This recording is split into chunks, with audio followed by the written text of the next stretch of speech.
Ada satu villain legendaris dari dunia persilatan China, namanya adalah Dongfang Pupai.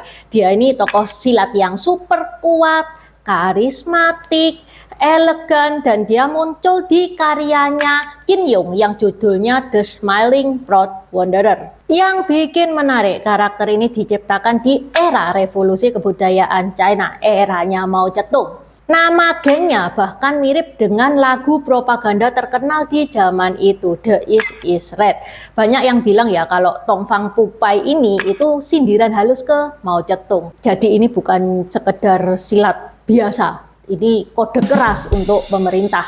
Dan makin heboh lagi saat versi live actionnya itu keluar di tahun 1992, The Swordsman 2, yang mana Dongfang Pupai-nya itu dibintangi oleh Brigitte Lim alias Lin Jingxia, dan ini menggegerkan dunia. Sejak saat itu Dongfang Pupai itu jadi ikon queer di budaya pop China. Queer itu apa? Queer itu identitas gender yang nggak jelas. Cewek bukan, cowok juga bukan, atau alias bahasa Indonesianya itu pelangi. Dia villain tapi stylish, jahat tapi mempesona. Itu kayak tipe-tipe orang yang masuk ruangan terus orang tuh pada noleh semua. Wah, ini siapa ya? Kok auranya itu kerasa banget. Siapa sih itu Dongfang Pupai? 大家好，我叫Intan，欢迎来到我的频道 Dynasty。 Kaos yang Intan pakai ini new release bulan ini, gambar Dongfang Pupai yang Intan bahas sekarang ini. Open PO sampai tanggal 8 Februari. Bisa dicek out via Shopee yang linknya ada di deskripsi. Ini request dari salah satu subscribernya Intan. Halo Kojon, yang mana Kojon ini tergila-gila banget sama Dongfang Pupai, dan ini wajar ya karena memang Dongfang Pupai meskipun dia antagonis tapi dia memang berkarisma banget. Seberkarisma apa sih Dongfang Pupai itu? Dongfang sebelah timur, Pupai tak terkalahkan. Jadi literally artinya dari timur yang tak terkalahkan. Yang menciptakan orang ini adalah Qin Yong, yang mana Qin Yong itu juga orang yang menciptakan Condor Heroes. Dia itu sastrawan sejati, karyanya banyak dinikmati, dan Intan pernah ngebahas tentang Qin Yong. Ini linknya di deskripsi juga sudah Intan taruh. Di novel asli karya Qin Yong, The Smiling Proud Wanderer, Dongfang Pupai itu tidak ada early life-nya, nggak tahu dia itu nama aslinya siapa, karena ya memang dia itu antagonis ya. Jadi orang itu kan sama antagonis ya bodoh amat sama early life-nya dia. Kalau protagonis mah masih dari janin pun diceritakan. Kalau antagonis kan ya tahu-tahu ada dan tahu-tahu jahat gitu aja, ya kan. Jadi ya udah nggak dikenal, pokok namanya ya Dongfang Pupai itu. Di novel The Smiling Proud Wanderer, Dongfang Pupai ini cuman muncul satu bab. Tapi pengaruhnya itu besar banget di sepanjang cerita. Namanya disebut-sebut, bahkan Ren Wuxing menganggap Dongfang Pupai itu orang yang dia hormati, dia kagumi. Siapa itu Ren Wuxing? Ren Wuxing ini pemimpin sekte Matahari Bulan.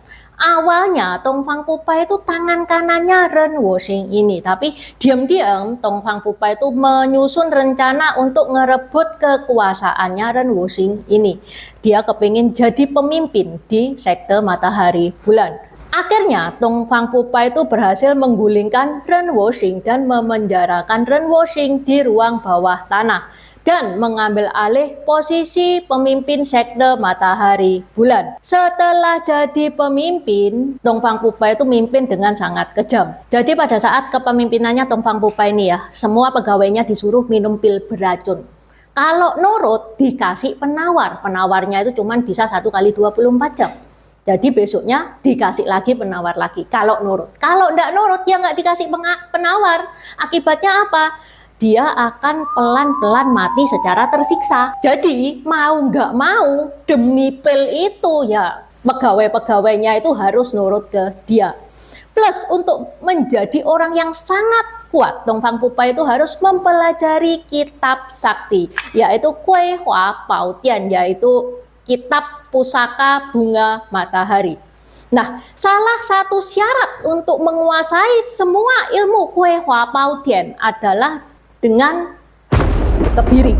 Dongfang Fang Pupai demi kepengen menjadi orang terkuat di dunia, dia melakukan hal itu. Dia potong kelaminnya sendiri. Dan beneran dia menguasai semua ilmu dan Dong Fang Pupai akhirnya menjadi orang yang tidak terkalahkan, kuat banget. Tapi setelah kelaminnya itu hilang, Dong Fang Pupai itu juga jadi berbeda ya. Dia jadi agak feminim. Kuat sih kuat, tapi ya agak feminim juga. Terus bahkan dia juga jatuh cinta dengan seorang pria yang bernama Yang Lianting. Saking cintanya kepada Yang Lianting ini, dia sampai menyerahkan semua urusan sekte kepada Yang Lianting ini.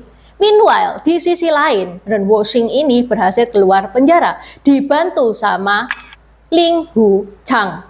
Ren Wuxing kemudian mengumpulkan pengikut lamanya untuk balik merebut kekuasaan pimpinan sekte Matahari Bulan, sehingga terjadi pertempuran besar antara Ren Wuxing dan Dong Fang Pupai.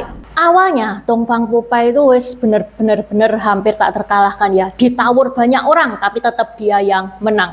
Hanya saja dia sangat tidak berdaya pada saat Yang Lianting itu dipukuli, diperlakukan kasar di depan matanya, sehingga Dong Fang Pupai itu tidak fokus dan lawan-lawannya itu memanfaatkan kelemahan Dong Fang Pupai, sehingga Dong Fang Pupai diserang habis-habisan. Akhirnya dia terluka parah dan tewas di tangan Ren Wuxing ini. Meskipun Dong Fang Pupai ini sekarat abis nih ya, dia loh sempet nyerang Ren Wuxing ini sampai matanya Ren Wuxing ini buta sebelah pakai jarum. Dong Fang Pupai ini benar-benar popularitasnya meledak setelah film Swordsman 2. Sebelum-sebelumnya yang jadi Dong Fang Pupai itu selalu cowok. Di Swordsman 2 ini gebrakan cewek yang jadi itu pun Brigitte Lim alias Lin Jingxia. Lin Jingxia itu generasi X ini pasti tahu banget. Lin Jingxia itu memang orangnya itu auranya elegan, cantiknya juga ngawur, cantik banget itu. Just info ya, Intan kan punya saudara super kaya di Hong Kong sana. Karena dia itu golongan crazy rich gitu, dia itu sempat beberapa kali ketemu sama Lin Jingxia. Dan Lin Jingxia itu memang secantik itu. Biasanya kita kalau lihat artis secara live itu kan banyak zongnya. Oh kok nggak secantik yang di layar kaca? Kalau Lin Jingxia itu enggak. Dia beneran cantik meskipun ketemunya itu ketemu eye to eye, mata secara mata. Secantik itu memang Lin Jingxia.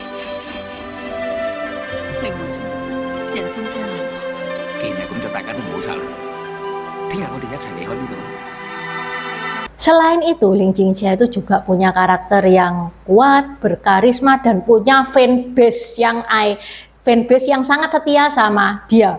Jadi bukan cuma karakternya aja ya yang ikonik, tapi juga siapa yang memerankannya. Di film itu, Swordsman 2 itu, yang jadi Ling Chuchung adalah Jet Li. Teman-teman masih ingat kan, Ling Chuchung itu yang ngebantu Ren Wuxing keluar dari penjara. Nah, di Swordsman 2 itu yang meranin itu Jet Li, dia pemeran utama. Ren Wuxing ini punya anak namanya Ren Yingying, yang mana Ren Yingying itu pacarnya Jet Li.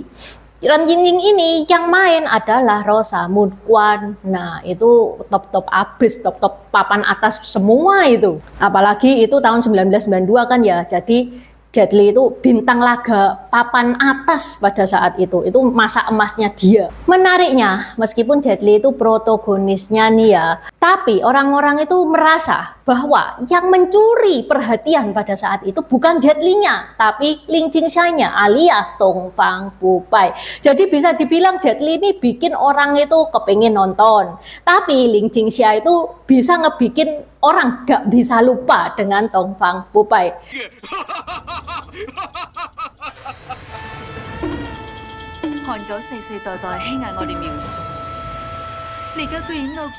Yang ngebikin Dong Fang Pupai ini di notice. Banyak orang lebih ikat versi Lin Jingxia daripada novel. Banyak yang merasa filmnya ini itu juga lebih ikonik daripada novel, yang mana ini sukses besar ya. Dong Fang Pupai ini. Kebanyakan novel, anime, kartun itu kalau dibuat live action, biasanya itu kualitasnya itu menurun. Jarang bisa naik lagi ya, karena manusia punya keterbatasan ya. Kalau anime mah kalau suruh loncat setinggi apapun ya pasti bisa lah, wong itu gambaran. Kalau manusia kan punya keterbatasan. Jadi banyak yang orang-orang merasa kecewa setelah jadi live action. Contohnya Snow White. Jarang ada yang film yang bisa ngalahin versi aslinya, versi anime, novel dan lain sebagainya. Jadi kalau sampai ini bisa ngalahin versi novelnya, wah ya pasti keren banget. Teman-teman ada nggak nih yang pernah nonton Swordsman 2-nya Ling Jingxia itu? Bagus nggak? Intan belum nonton nih, lagi pula Intan juga bingung nih mau nonton di mana. Filmnya udah lama banget ya kan. Ada sih tahun 2025 itu sudah di remake, tapi kan yang jadi Tong Fang Pupai bukan Ling Jingxia. Apalagi di tahun 2010 itu kan ada aturan sensor ya soal tema-tema pelangi ini. Makanya film-film ini banyak diperketat. Pasti Tong Fang Pupai-nya itu cowok tulen, nggak mungkin cewek, karena nggak boleh ya, cewek jadi cowok, cowok jadi cewek itu nggak boleh. Dan pasti dibuat versi yang lebih aman, unsur pelanginya itu dikurangi. Oke, balik lagi ke kaos Tong Fang Pupai. Untuk kaos ini ada versi premium, ada standar, ada juga polo shirt. Bedanya apa? Kalau premium itu Tong Fang Pupai-nya itu langsung di kainnya ya, jadi bukan tempelan. Kalau yang versi standar itu tempelan. Bahan kaosnya itu 100% katun asli. Jadi nggak panas, nggak bau juga kalau kena keringat. Selain Tong Fang Pupai juga ada custom marga. Teman-teman bisa custom marga sesuai dengan marga teman-teman sendiri. Untuk custom marga ada banyak efek. Ada efek emas, ada efek glow in the dark. Jadi kalau di pertengahan itu nyala, ada juga efek rainbow. Kalau teman-teman nggak mau aneh-aneh tanpa efek juga bisa. Selain custom marga, ada juga tokoh-tokoh Tiongkok seperti Guan Yu, Zhuge Liang, Zhao Zhenlong, Liu Bu, Guan Yu diobati Dr. Huato, Neca, dan lain-lain. Silakan dicek out sebelum tanggal 9 Februari. Sampai di sini dulu bahasan Intan hari ini. Xie Kuan Kan, Cai Jian. Terima kasih udah nonton channel ini sampai habis. Dukung aku terus berkarya dengan klik subscribe dan bunyikan lonceng di bawah ya guys.